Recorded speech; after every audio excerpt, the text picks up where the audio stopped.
네, 안녕하세요. 저는 노벨 경제학상 수상자 중 모딜리아니에 대해 발표할 경영학부 이수은입니다. 발표 순서는 먼저 모딜리아니라는 사람에 대해 간단히 알아본 다음 그의 일생을 들여다보겠습니다. 그리고 그 연구 동기까지 알아본 다음에 그가 했던 연구 내용에 대해서 탐구를 한 다음 마지막에 그 연구가 어떻게 현실에서 응용이 되고 있는지 그리고 어떠한 경제학적 의미가 있는지에 대해 마지막으로 살펴보고 발표를 마무리하도록 하겠습니다. 처음에는 이제 모딜리안이라는 사람에 대해 간단히 알아보겠습니다. 모딜리아니는 1918년생으로 이탈리아 로마에서 태어나서 미국의 경제학자 활동을 한 사람입니다. 또한 대표적인 케인지언 사람으로서 재정주의 학파인 경제학자입니다. 마지막으로 그는 아직까지도 계량경제학회 회장이라고 불릴 만큼의 명성을 지니고 있습니다. 그의 양력으로는 MIT 대학 교수 취임, 카우엘 경제연구소의 고문활동, 국립경제연구소의 상임위원, 계량경제학회 회장, 그리고 미국 경제학회 회장 등을 역임하였으며 1985년에는 드디어 노벨상을 수상하게 됩니다.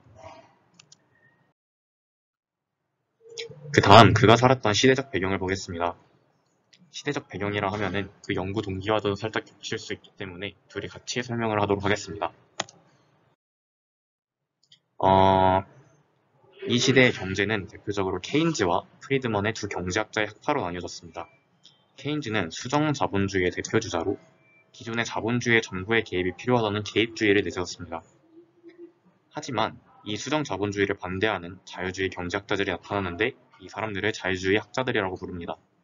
다만 그들은 미시적으로 케인즈에 대해 반박했다면 프리드먼은 거시적인 관점에서 케인즈의 수정 자본주의를 반박했습니다. 이러한 대립관계 속에서도 모딜리아니는 그 둘의 내용을 수용하면서도 장기적인 관점과 개인의 특성을 반영하지 않은 그들의 연구에 대해 비판하면서 연구를 시작하게 되었습니다. 다음으로 연구 내용에 대해서 설명하겠습니다. 그가 노벨 경제학상을 받기 전까지 업적을 총 3가지로 나뉘어 볼 수 있습니다. 첫 번째로 톱니 효과입니다. 모딜리아니에 의해 발견되고 제임스 듀젠베리에 의해 대중화된 이 효과는 생산과 소비가 일정 수준에 도달하고 나면 현재보다 낮았던 때로 돌아가기 힘든 현상을 나타내는 용어입니다. 굳이 톱니에 비유하는 이유는 톱니바퀴가 한쪽으로만 회전하고 다른 쪽으로는 돌지 못해서라고 합니다. 모딜리아니는 소득이 늘면 소비도 늘게 되지만 후에 소득이 줄더라도 소비는 그에 비례하게 줄어드는 것이 아니라는 것을 주장하였습니다. 이 그래프들은 톱니효과의 그래프인데 간단하게 말하자면 장기적으로 호황기 때의 소비 성향이 경제 침체기를 억제한다는 것을 기울기의 차이로 보여주는 것입니다. 두 번째로 모딜리아니는 톱니 효과에서 더욱더 나아가서 생애주기 가설 또는 평생 소득 이론이라고 부르는 이론을 정립하게 되었습니다. 그의 최대 업적 그리고 우리에게 친숙한 이 이론은 어떤 한 해의 소비가 그의 소득에 의해 결정되는 식으로 사람들의 소비 패턴이 이루어지는 것이 아니라 평생에 걸친 소득의 흐름을 예상하고 이런 평생의 소득에 맞추면서 사람들의 소비는 나이가 많아짐에 따라 일정한 비율로 증가한다는 이론입니다. 이전에 소비 저축에 관련된 케인즈의 이론과 프리드먼의 항상소득 가설이 충돌하는 소비함수 논쟁이 있었습니다.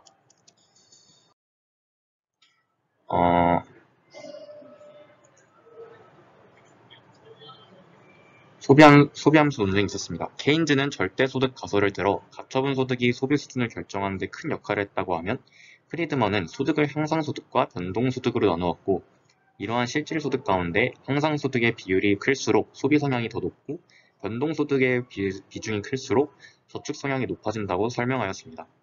케인지언인 모딜리아니가 프리드먼만 반박했다고 생각하실 수 있겠지만 절대 아닙니다. 프리드먼은 모딜리아니는 먼저 케인즈의 가설 중 한계 소비 성향은 평균 소비 성향이 아니라는 가설에 대해 장기적으로는 한계 소비 성향은 평균 소비 성향이 될 수 있다는 한계점을 비판하였습니다.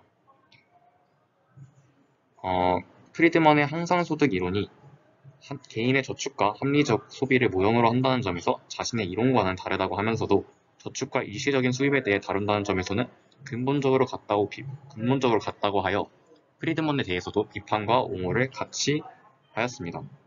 생애주기 가설에 대해서 좀 더 깊이 탐구해 보겠습니다. 평생 효용을 극대화하고자 하는 소비자들은 생애에 걸쳐 일정한 소비를 한다고 가정합니다. 이에 따르면 소득이 제일 많은 중년기에는 소득이 가장 적은 유년기와 노년기에도 일정한 소비를 할 수 있게 양의 저축을 하려고 하고, 유년기와 노년기에는 소비가 더 많은 음의 저축이 발생한다는 것을 보여주고 있는 자료입니다. 우리가 어렸을 때는 경제 개념이 없기 때문에 경제활동을 하지 못하고, 중년기에 경제활동을 활발하게 한 후에 노년기에 노후를 보내는 식으로 생각하는 것도 다 이러한 생애 곡선 주기와 관련된 부분들인 것입니다.